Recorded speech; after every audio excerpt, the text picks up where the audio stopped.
covert DNA collection, human genetic modification, biohacking, gene editing, bioweaponry. It's all going on around us every day, but most of us know nothing about this shadowy world of genetics.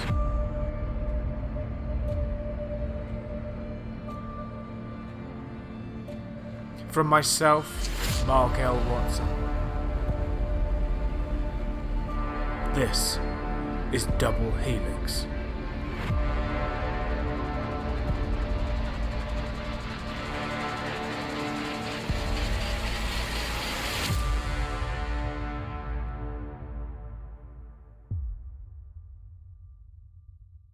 We've dug in some depth over the course of this podcast into some of the concerns that we should have around certain modern scientific advancements should they fall into the wrong hands or be handled in a way which does not conform to current standards of ethics and the law. We've certainly touched on some of the damage that can be done when genetics becomes the plaything of the wild and unregulated, whether that's an individual or a state. But what if the very nature of human genetics was used as the main proponent in something far more malicious? Something that's designed to harm or kill vast swathes of a population? What I'm referring to here is commonly called a bioweapon. The history of biological warfare goes back hundreds of years, though taking differing forms over time. In the year 1155, Roman Emperor Barbarossa plunged dead and decaying human corpses into the wells in order to poison the drinking water of the inhabitants of Tortona in Italy as part of his campaign to take power of Rome and to take over the empire. A couple of hundred years later, the Mongol hordes took siege of Kaffa in what's now Crimea and launched the bodies of those who died of the plague over the walls of the city. An act which contributed greatly to the Black Death, wiping out between a third and a half of the population of Europe. By the time we reached the First World War, research was well underway into how to send specific viruses and diseases over enemy lines by any delivery means possible. The Geneva Protocol of 1925 prohibited the use of biological and chemical weaponry, but the research continued. And by the end of the Second World War, there existed a plethora of bioweapons which could readily release anything from the plague and sleeping sickness to various zoonosis diseases which could infect humans and animals alike. So from poison-tipped arrows to plague-filled explosives, mankind has always sought one method or another to gain the upper hand on the battlefield in abhorrent biological ways. But dropping explosives from a plane which contain viruses or toxins is a rather scorched earth tactic. Anyone who should be in the way of the release of the toxin or virus would be affected. The distribution of the agent would be subject to numerous external and often impossible to predict factors. The wind direction if the agent was airborne, the spread of water into rivers and streams if the agent should be carried that way. It may affect, injure, kill if that was the intention, any number of civilians, children, the innocent, those caught in the crossfire of war or terrorism. So there is, in this hopefully hypothetical scenario, a requirement for the tailoring, a refining of the targeting parameters. And so, enter the ethno-weapon, or the biogenic weapon, if you'd prefer.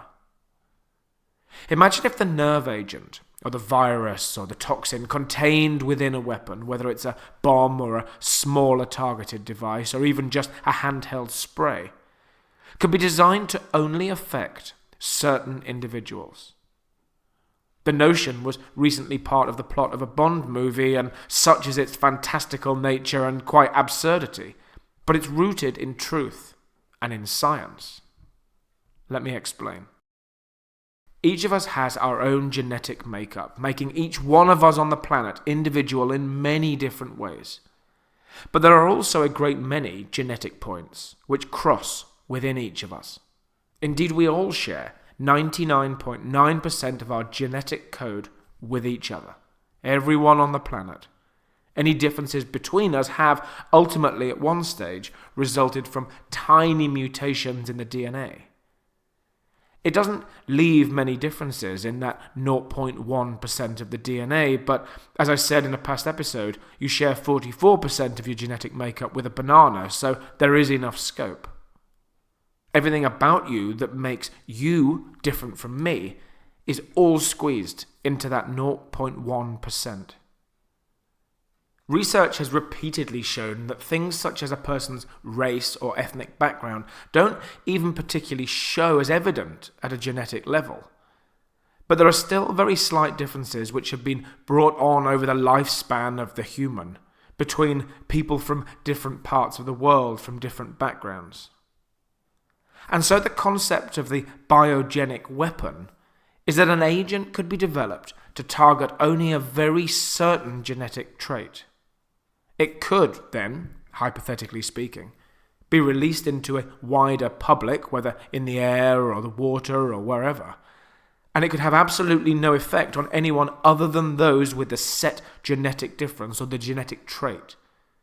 Dropped onto the battlefield to poison the enemy, but not your own army, for example.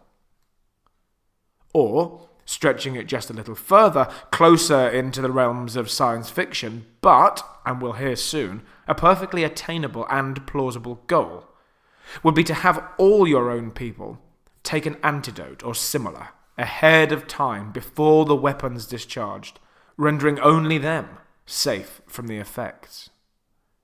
And to push that envelope just that little bit further, it could be engineered to simply target a single person, an individual, based on their own genetic code. The Atlantic put out an editorial back in 2012 telling us how this exact thing is not only possible, but an active concern of US national security and likely other nations too. The article presents a hypothetical scenario whereby a university campus is infected with a flu-like virus, making some of the students a little ill and able to cough and sneeze the virus around the university, but otherwise nobody would feel too bad from it. The virus, intentionally leaked and spread, would react in a very certain way to the standard DNA structure of any human. But should it cross paths with a different, very specific structure of DNA, say one that belongs to a very specific person, then the virus would react very differently, and perhaps in a more fatal manner. Then say, the article hypothesizes, that the president was due to give a speech that day or that week at the university. Say it was his DNA that the virus had been designed to take aim at. Well, then you see where this goes. It goes some considerable distance, therefore, to explain why the USA, and again likely many other nations too, go to great lengths to protect the president's DNA from ever being spread, left anywhere public, and ultimately ending up in the wrong nefarious hands. If you've ever been in the presence of the US president and his entourage of security personnel, you'd have seen them collecting his water glasses when he's finished with them. When he visits a school or a hospital and handles something that belongs to the building, it's promptly swooped up when he's done. Each morning his bed is stripped by authorized staff, his clothes carefully collected and laundered. I'm sure they're not collecting each lost hair when he's on public engagements, but you can be sure they're doing their best to. It shows that the US government is acutely aware of the risks of letting someone, a rogue terror cell or a foreign power, for example, get their hands on the president's DNA. Given that the aforementioned bioweaponry is actually closer to truth and real science than to just sci-fi, and given the lengths that some foreign states are clearly willing to go to, it's probably better to be safe than sorry. What technology and what intent other nations may have is a source for speculation, but the US are clearly aware of what can theoretically be done. even if it's to employ such techniques themselves. A WikiLeaks document dump a few years back showed a directive from then Secretary of State Hillary Clinton sent out to US diplomats across the African continent, asking them to collect not only the biographical information that they usually collect on all individuals that they speak to, but also, quote, fingerprints, facial images, DNA, and iris scans. The targets of the collection were classified as, quote, key civilian and military officials, end quote, in line with current practices that are operated in Iran and Afghanistan. Though a year later, another memo was sent out to overseas US diplomats, requesting that the same be done in China, Cuba, Egypt, India, Indonesia, Malaysia, Pakistan, South Africa, Sudan, Uganda, Senegal, and Syria, along with any high-ranking North Koreans that anyone should come into contact with. Clearly, as the Atlantic article writes, quote, the US sees strategic advantage in knowing the specific biology of world leaders. It would be surprising if other nations didn't feel the same. There aren't, though, as it stands, many pathogens which fit the brief to be used as bioweapons. Anthrax is probably the best known, and it's nearly entirely treatable within a few days with simple modern medicines. But a few little genetic tweaks, and things can be very different. Many of these viruses, including things like smallpox, are heavily regulated and guarded. Indeed, smallpox is only known to exist in 2 facilities, one in the USA and one in Russia. But with such rapid developments in genetic and biology, it's surely only a matter of time before such things are finally discovered, or unleashed. Much of the technology for constructing them or for turning them into biological weapons already exists. It's currently in place in numerous biotech facilities. Again, it's probably only a matter of time before we see some intentional release of a virus or a pathogen, used either on the battlefield en masse or against a certain unlucky targeted individual. We know that the world's leading biotech facilities and genetics labs likely already possess the capabilities to create biogenic weapons, and we trust in the ethics of their management that such things will remain secure behind locked doors and not be unleashed on the public anywhere in the world. For years, a small handful of facilities have been the only ones with the knowledge, equipment, and necessary funds to undertake such creative experiments. But the landscape has changed, and a new community has sprung up and taken a foothold in the world of biological research. Whilst not an entirely new concept, should you care to trace it to its roots, the world of biohacking has grown tenfold in the past few years. The more catch-all name, the umbrella term, is DIY biology or DIY science if you want to expand outwards even further. It's a rather generic name given to any small group or even individual who studies a science with very little training and experience and education, who then goes on to mentor and work with others with even less official training or experience or education. It can be simply as a hobby, or for experimenting and innovating, or even for business purposes. The practices which these citizen scientists undertake are, theoretically, still subject to the same laws, regulations, and restrictions as those carried out in any laboratory. But with biohacking labs springing up all over the world, especially in Europe, the scope for freedom of experimentation is huge. They answer to themselves, and they're taking risks to which no government research facility would dare. Biohackers research all scientific disciplines, and much of it can be very beneficial. Indeed, there's a growing market for biohacked wellness products such as weight loss and skincare. The industry, once punk and underground, is now making strides into the mainstream and turning a huge profit. But of course, the possibility for error, the possibility for mistake, of going too far with experimentation, is greater in an industry which largely regulates itself. There are very few things to stop you from buying a load of equipment and starting your own basement genetics lab. It's not safe, and it's not advised, but you can pretty much do what you please. Welcome to the world of biohacking and genetic engineering. A great deal of very warranted concern around biohacking has been a worry that some virus or pathogen or disease may be created under the radar and released, whether intentionally or not. But our focus here is on genetics, and trust me, there's plenty of concern there too. There's a paper from the National Library of Medicine which summarizes this all very neatly. It says, and I quote, "Experiments to modify genetic expression that once required specialized training and substantial investments in equipment can now be conducted for a few $100s. It goes on to say genomic sequencing can be done using portable pocket devices, and the rise of direct-to-consumer genetics testing has also resulted in individual access to raw genetic data."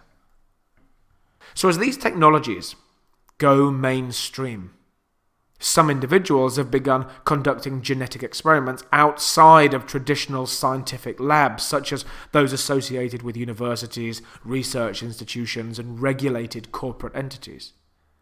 Some of these experiments have involved humans, although thus far they appear to be limited to self-experimentation with one's own body.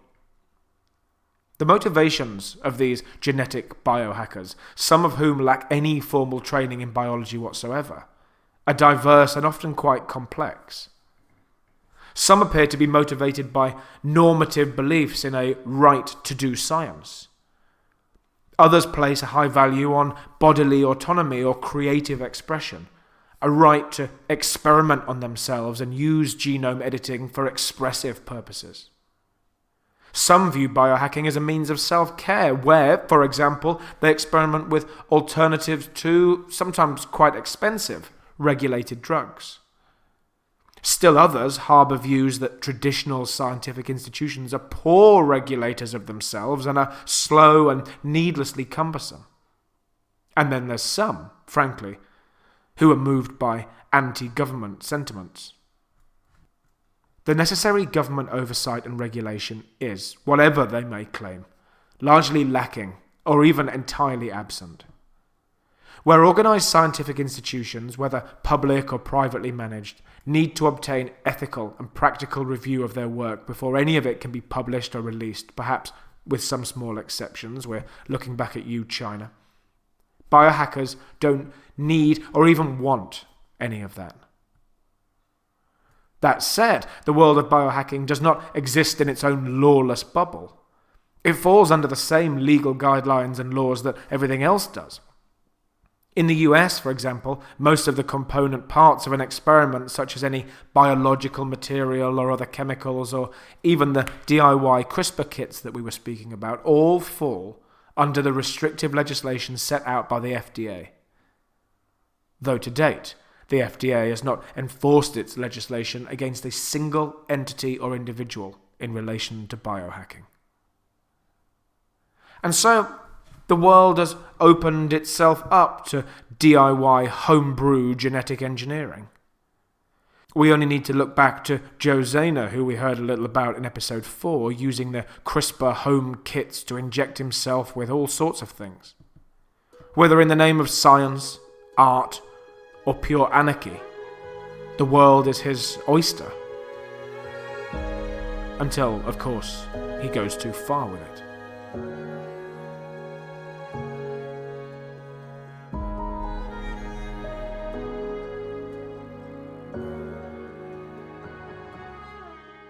So where have we been left with everything, with all of this?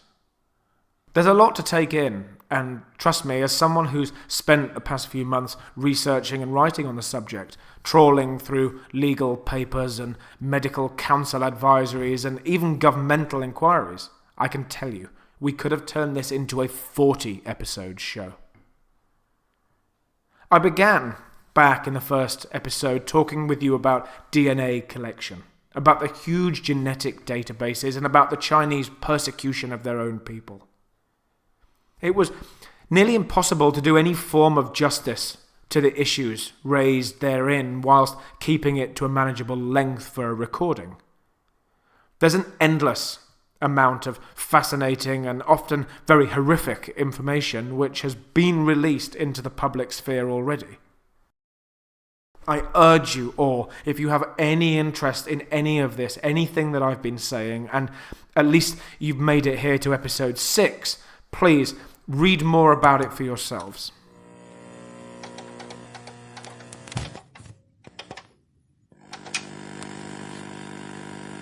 I asked all my guests where they thought things stood in relation to their fields of study and expertise. Is the future a golden one, a bright beacon that we can head towards keenly, with excitement and hope? Or are we on a dangerous and dark path into the unknown? I put the question first to James Clapper.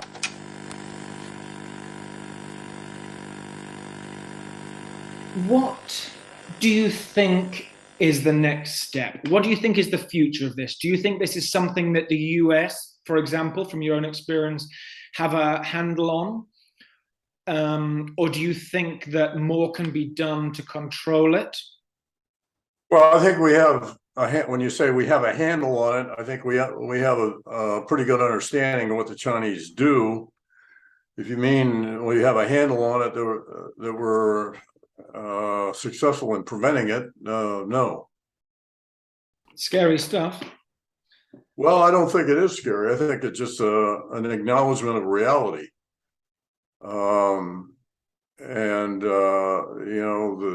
The Russians, all the autocratic states, the Russians, the Chinese, the North Koreans particularly, and Iranians, these autocracies attempt to segregate the internet to keep the Western forms of the internet out of their countries. And so I think we just need to acknowledge that's the way it's going to be.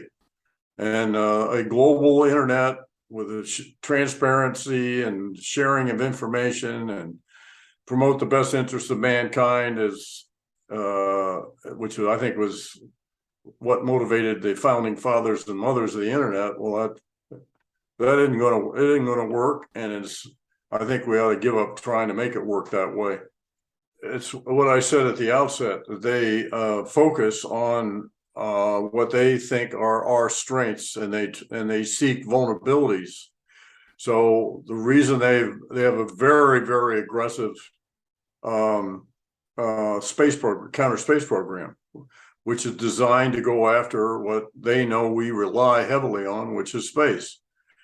They have an array of weapon systems designed to kill carriers, and they're probably pretty effective, and we don't have much of an antidote for them. So I think, they approach this by analyzing what they think they need to do to compensate for what we believe are our strengths, and it's actually a pretty smart approach. I will say that the Chinese are not 10 feet tall. They have, for example, one issue people don't focus on very much is a serious demographic challenge the Chinese have, where their cohort of older, non-productive people like me is growing. And increasingly, productivity in China is dependent upon a shrinking cohort of young people. And they have, as this older cohort grows, they will be more demanding of social services, finance, social security, medical support, and all that. And the Chinese economy is cooling. They've had tremendous challenge with their approach to COVID. So they're not, and plus their reproduction policy of many years is coming back to haunt them now. Yeah. So they've got some serious challenges to confront that I think will affect their grand design for global influence. The restrictions of this podcast must keep it to a length where I won't lose your interest, and our main aim of releasing it is to inform you, the everyday listener, who may have no previous interest in any of this. To inform you of what's going on around the world that you may not have known about before, and which we think it's important that more people do know. But in doing that, we must be brief. We must give you the facts and the headlines, paint a clear picture, and make it easy to digest. After all, many of you will be listening whilst driving or working out or going about your daily tasks. But there's so much more out there that you should know about which just couldn't make the cut for this show. The concerns around what's going on behind those locked doors of BGI are deep and only getting deeper. The ongoing Uyghur genocide shows their continued disregard for international law, whether scientific or medical or otherwise. I also put the question to Sophie Richardson from Human Rights Watch. Where does she see the future going? As we look at these next few years, what hope is there for us, for the West, for the world, in contending and competing with the likes of the Chinese on this global genetic battlefield?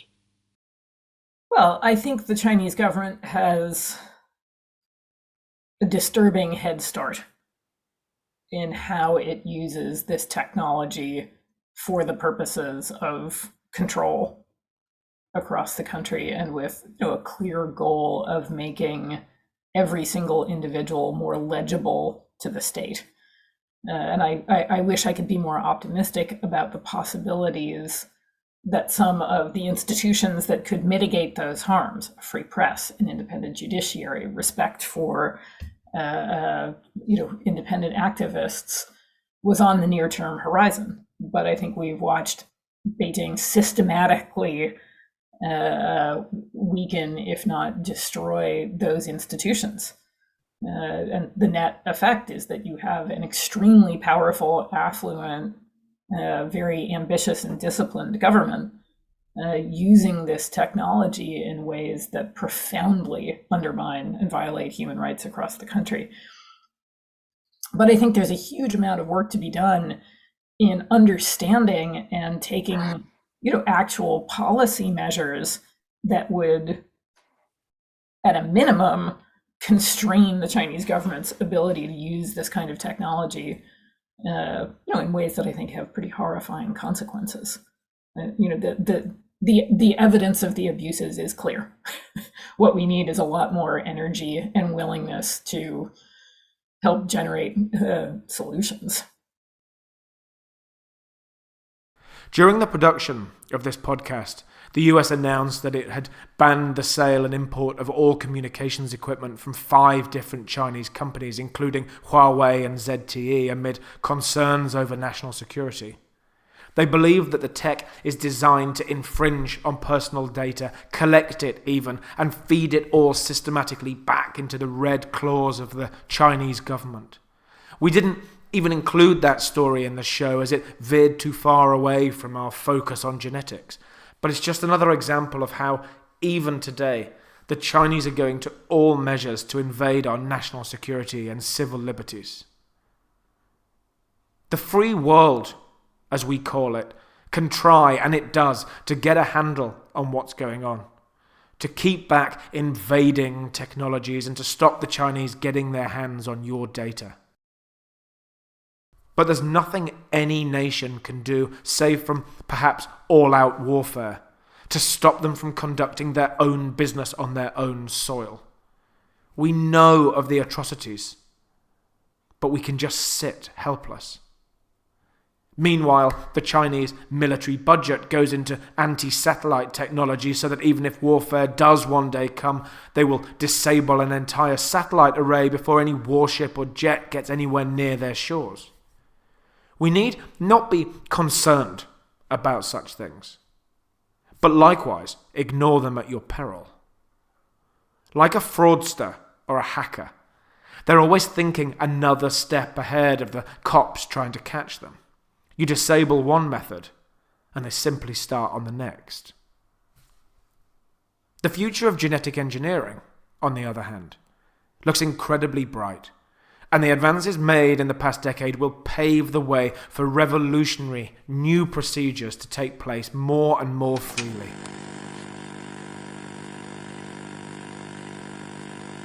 Tammy, you excited for the future of all of this? Does the future look bright? We're going to see a lot of new gene therapies, but like any kind of medicine, they come with side effects, they come with trade-offs. And in terms of like deciding what the good genes are for the future, like good luck. There's been a lot of attention to intelligence. It turns out that that's mediated by so many different genes that's going to be impossible to invest in a Harvard education or an Oxford education. I'm not, just championing my brand here, but like higher education is a much better way to, have an intelligent child than trying to engineer it. Even if you wanted to create a tall child, there's 180 genes involved in height. And that only explains, I'd say maybe about 60% of height. So you really want a tall kid, like feed them bovine growth hormone. Like that's going to be a much quicker, time-tested way to produce a huge kid. But yeah, so many of these things are a subtle interplay between your social experiences, your environment, the biology that you inherit, whether that's genetic or epigenetic.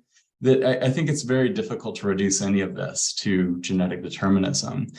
Some traits like blue eyes, light skin, blonde hair give you social advantages. You're much less likely to get shot by a police officer in the US or the UK or, in Indonesia, for example, if you have a certain phenotype, if your skin is a certain color, if your hair looks a certain way. So there's possibly going to be intense social pressures for people who can afford it to modify their children. But that's if we decide as a society to permit these kinds of technologies in the reproductive clinic. So yeah, I think, there are concrete medical applications of gene therapies, and I'll but celebrate these new cancer innovations. I just wish equity could be built into them. But I think ultimately society is going to have to make some eugenic decisions. Are we going to open up this to the individual parent, to the individual doctor, to decide what a good gene or a bad gene is? Or do we want to say that certain things are better left to chance? It's a hard call. As Eben Kirksey said, the main area of focus needs to be on making such things available to us all instead of just a wealthy minority. It will take time, but the road there is being laid as we speak, and we'll hopefully be able to walk it by the time our babies have grown up.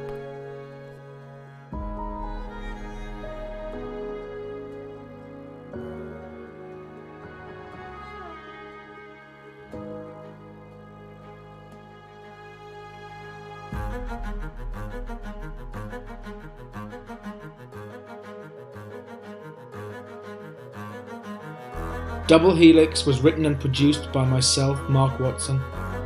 Sound design is produced with credit to Looperman and Pixabay. I'd like to thank everyone who contributed to the show, and to all my guests who kindly gave up time from their busy schedules to speak with us. And I'd like to thank you too, the listener. Without your support, none of this would be possible. You can find more content and follow my work at marklwatson.co.uk or by searching anywhere online.